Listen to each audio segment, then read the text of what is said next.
All dogs can trace their ancestry back to the wolf.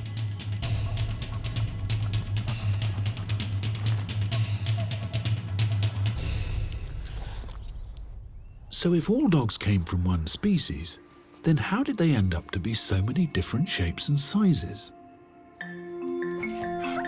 When we first domesticated dogs, we bred out some of the wild behaviors. And this process accidentally led to new characteristics. Colored coats, curly tails and floppy ears. Add a few thousand years of breeding from the dogs we love the most, and you have the huge variety that we see today. In theory, any dog can mate with any other dog.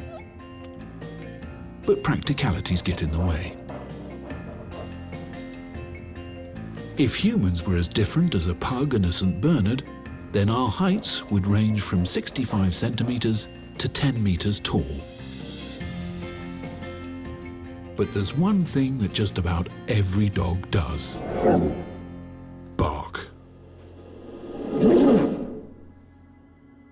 So why do they bark?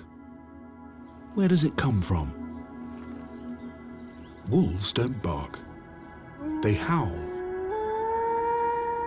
Some scientists think that barking has evolved just for our benefit. So does this mean that they're talking to us? And if so, what are they saying? They seem to understand our words. Dig, dig. Come on, speak. Good boy. But can dogs really talk to us by I barking? don't think anybody ever understands a dog.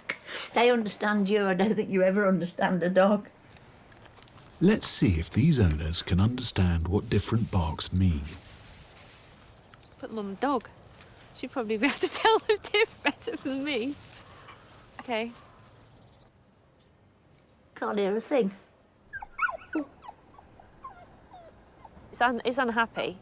It wants attention. It's frustrated. I visualise him in an open space on a lead.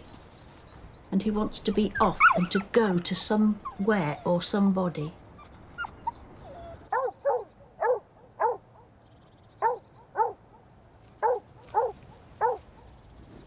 It sounds quite a happy bark. It sounds as if it's playing. To me, that sounds like you're just about to throw a ball for the dog and there's that level of excitement. It's running all around you. It's been identified that dogs can communicate at least 6 different emotions to us through their barks. That's why I know what you're thinking.